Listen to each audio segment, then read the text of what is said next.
Throughout history, many legends have spread around the world, some of which are false and others that contain a grain of truth.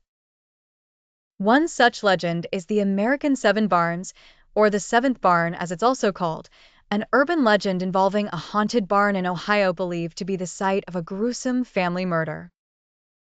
According to the legend, a wealthy farmer in Ohio built a new barn on his property each time his wife gave birth to a new child, naming the barns after each child. By the time of the story, he had 6 children and was expecting a seventh, thus owning 6 barns. However, a tragedy struck.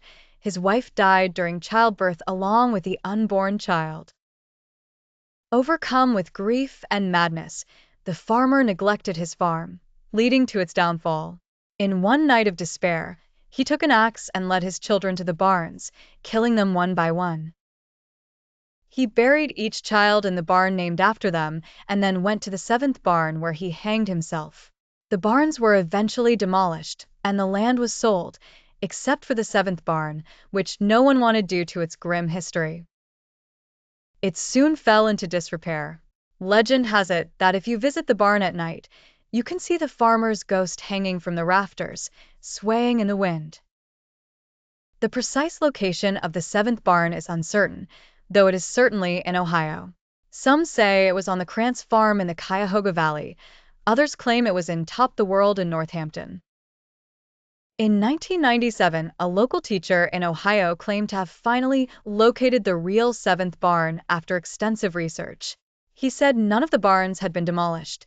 Instead, the land had been divided and the barns were merged into surrounding farms.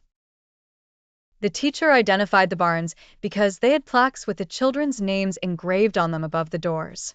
He and his son visited the barn at night with a video camera, hoping to capture some paranormal activity. The next morning, the teacher's wife reported them missing. The police found their abandoned car by the roadside and, upon investigating a nearby barn, found their bodies hanging from the rafters. To this day, the police cannot explain what happened to them that night. Could it be the curse of the seventh barn, or what exactly took place remains a mystery.